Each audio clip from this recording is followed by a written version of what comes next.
grab your iced coffee. Because today, I'm talking about a movie that I had not seen yet, even though it came out in like 2002, I think, which is 28 Days Later, because the new one's coming up soon, so I had to see it. Brutal honest opinion, did not love it until I would say once I finished it, I was like, okay, that wasn't a bad movie. Was it great though? No, in my opinion, but I guess there are some reasonings why I can see it, that it had staying power, so we'll get into that. But starting off, if you haven't seen it, just baseline of who all the characters are. We have Jim, main character. There's Hannah, she's a teenager. They're dead. And you're gonna be next. And then there is Selena, she's like the love interest character.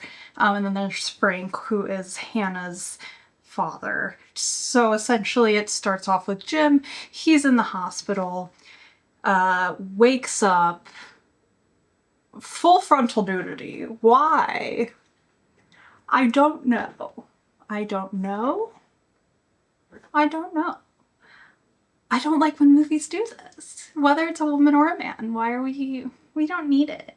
Like, unless there's a purpose for it, it did not need to be there.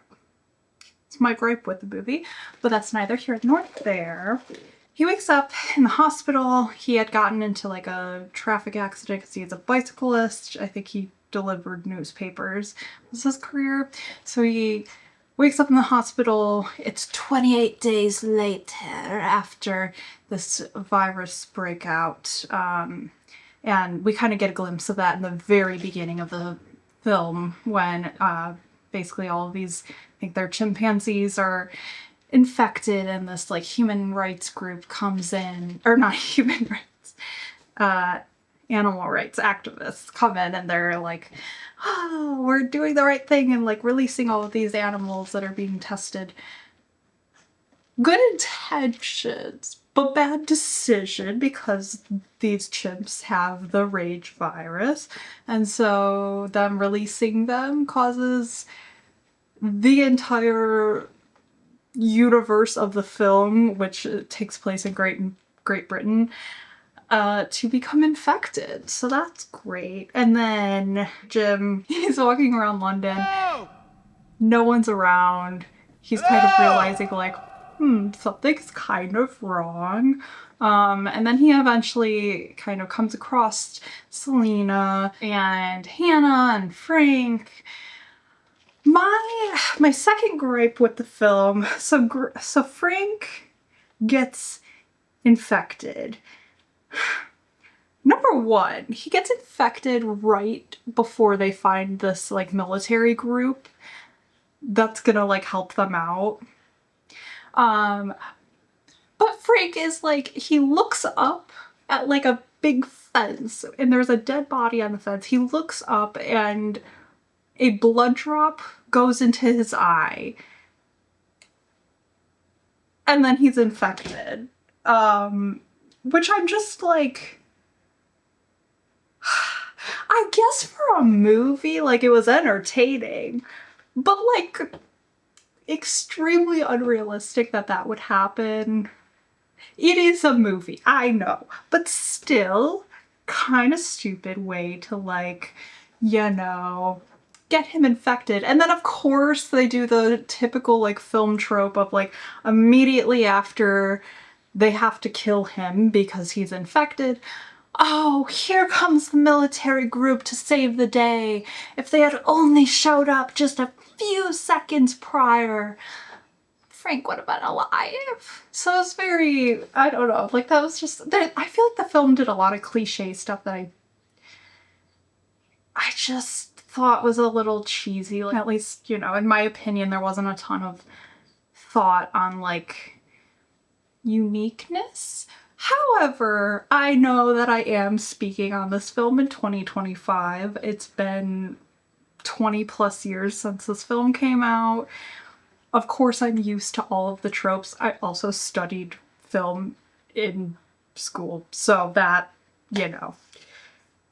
I know that I am more used to the tropes than probably was as common at the time, but I still feel like they could have went a bit more with a unique setup, I guess, or just had a bit more thought on how the whole premise kind of unravels. But that's, you know, filmmaking. But then, so they get to this military group, and it's of course all men, and the sergeant leader guy is like, yeah, so I brought you guys here because we kind of, well, I promised them women so that we would keep the population going and that they'd have women to sleep with. So, we're gonna have the girls, mind you, Hannah's a teenage girl. Not that this is at all okay, but like extra disgusting because she's a teenager. We're gonna have them dress up in these like red dresses and just be our basically sex slaves to us, so we can pregnate them and keep the population going. Which I'm like, okay, this is not me at all saying this is okay. Obviously, I was disgusted. It was honestly a bit uncomfortable, even though I know, like, it's a movie, it's fictional, this is all not real. It was still uncomfortable for me to watch it. But that being said, I would somewhat at least understand, like, the male rapidness happening if it's, like, been 5 years. You know, they haven't had sex in 5 years. Not of course, but like, yeah, they're gonna act like wild chimpanzees, right? That at least makes a little sense if it's like been several years. It's been 28 days. 28 days and they're already worrying about repopulating the population, and the men are so deprived that they have to rape these women. It's been 28 days. That is nothing. So it's just kind of like, in my opinion, not, it's just not well thought out, I think. Like, I think that if they wanted to use that storyline, they should have used it in one of the later films, because we do know that there has been 28 weeks later, and now there's going to be 28 years later, which I am excited to watch, and I will be reviewing as soon as it comes out. But that really bothered me as the storyline they went for this film. And of course, they ended up going the route of like damsel in distress. So the character Selena and Jim, the main character, they're developing this love interest. But of course, they're also like trying to survive. So there's not a ton of like romance happening. The one moment when they kiss for the first time was so just weird. I don't understand. Like, I'm thinking as a screenwriter myself, I'm just sitting down and writing, like, because I'm pretty sure in the film it was when, like, right after Hannah's dad died, and Selena's talking about how, like, oh, I don't want her to have to, like, just survive. I want her to be happy. I want her to have a life that's worth living. And so Selena's like extremely upset for Hannah having lost her father. And Jim is like consoling her, you know, comforting her, and then just like lays a kiss on her. And they like start like passionately kissing for a moment. And then she like kind of like pushes him off and like runs out of the room. Like super cliche, and also just like, this is the moment when you guys decide to kiss. I don't know. It's neither here nor there. I didn't like that. And then basically the like leader of the military group tells Jim, like, you either have to be okay with them being our sex slaves or we're gonna have to kill you. So he takes him to be killed off. Jim ends up escaping, letting free a man that they had tied up that was infected, which, like, as me and my boyfriend are watching this movie, we're like, both like, why is he just outside the door? He was basically like outside their like encampment, just had like a chain around his neck, and we're just like, why is he not like locked in to like a room or a cell or like what? Why is he not locked up? Why is there only one chain around him, around his neck? Like, he could obviously so easily break free. And then basically Jim ends up letting him roam free. All of the military dudes get infected and are killing each other, and it's a whole thing. And then Jim basically saves Hannah and Selena, and then they get in a car, and there's the sergeant guy still alive. He's pissed because Jim has just killed all of his men. And this was my favorite part, was Hannah. She basically kills the leader of the military group, and it's just so iconic because, you know, she's just like this sweet teenage girl, you know? She's like high, and so just like the things she was like doing and saying was like kind of like funny, especially in like, you know, everyone else is panicking and she's just like chill, going with the flow. So I did really love that. I thought that that was like a great use of comedic elements in the midst of chaos, but also like the extremely sad reality of Selena being like, yeah, I'm gonna give you drugs because I don't want you to even like feel the pain that you're about to endure or have to like actually consciously be present for, you know, rape. Disgusting. Did not love that part of the story. And I do think like that's of course something that would be an issue in an apocalyptic setting. We've seen that in so many different films, stories. It happens like very clearly. But I think the fact that this was the first film taking place only 28 days later after the virus outbreak made it a little unbelievable to me. I mean, of course, you're gonna have bad men and women, of course, too, that are gonna be rapey, but like, I think it was a little bit unbelievable because it's not that long. I don't get it.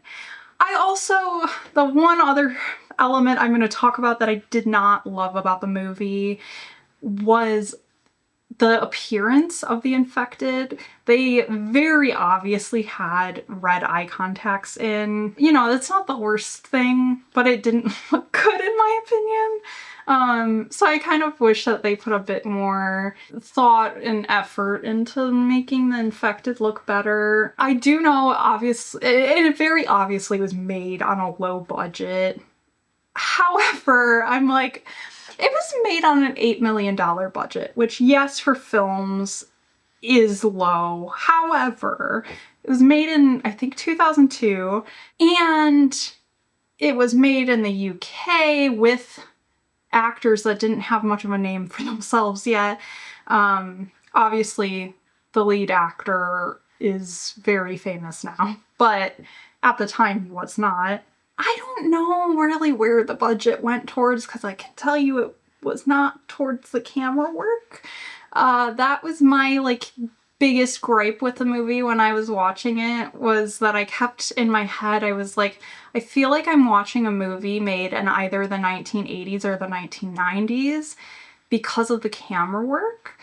And some of the editing too felt a bit choppy to me, almost like some shots were cut like maybe a frame too early. That or they didn't have like a script supervisor on set, so there definitely were some like continuity errors. And of course, like not a lot of, not everyone's gonna notice that. I did. It annoyed me, but I'm sure for a lot of people that's not even like an issue. I could tell that it was a stylistic choice. I don't really agree with the choice. I wouldn't have made it myself. To have the type of camera that they used, and because it felt so much like you're watching a like handheld camcorder. Not that it was like handheld all the time, but just like the quality of camera work felt so cheap to me. But I also could tell that that was a choice because at the end of the film, the camera work was so much better for the last like scene of the film where they're basically like getting someone's attention when they see like a plane overhead. And I'm like, what? They had to have switched the cameras up something. So I don't know like what the issue was there. I could definitely research it. I probably will because I'm very intrigued. But that was my biggest gripe with it, especially because I am kind of a snob when it comes to like watching movies and stuff. I like films to look very pretty. And I also, I just was thinking about it and I'm like, yes, of course cameras are like ridiculously expensive, and it was in 2002, so the options were a lot, well, like I don't know. Of course there were a lot less options back then, but also it's still the 2000s. Like there were better options, but then again, it was made in the UK, so like did they actually have a lot of options? Maybe not. But yeah, that was my only gripe with the film. Really was just like the appearance of the infected, and also the camera work. But I am actually really excited to see. I'm excited to see the new one that's coming out, but I'm also gonna do a watch and a review of the next movie, which is 28 Weeks Later. Because I'm curious to see how the improvements have been between the two. I am really glad that I'm like finally watching these. I don't think I probably would have if it wasn't for the new one coming out. But I definitely recommend giving it a watch. I think it was like an entertaining film. I did think they did good with like having a lot of action-packed scenes. And I really liked how raw and vulnerable the characters felt. They had a lot of, like, especially the beginning, it felt kind of slow, but it felt raw. Like you're watching the real experience of a person going through it, which I loved. I did love the, like, full body nudity in the first scene or second scene of the film. I just didn't understand, like, why, because I'm just like, if you're in a hospital bed, either you're wearing a hospital gown or like a blanket, wouldn't you at least have a blanket on? Why is he waking up at the hospital with his schlong just hanging out? Like, it was just, it's just weird to me. I don't mind nudity at all, but it's like, at least to have a purpose for it. It just felt not purposeful. However, I will say that I liked that they didn't just do it to a female character. Like, they could have done that to Selena in the film, but they decided to do it to a male character, which for the time period is very, impressive, because probably before, I don't know, like 2015, 2020 even, men being nude on camera is not common unless you're filming a porno or an X-rated film. But I think more recently, a lot of forms of, like, even TV shows, especially HBO, has been a big one for that, have been incorporating more male nudity, which, you know, it's debatable if it's necessary. I don't think it. I don't really agree with nudity on screen unless it's like there for a reason, and that goes for like male or female nudity.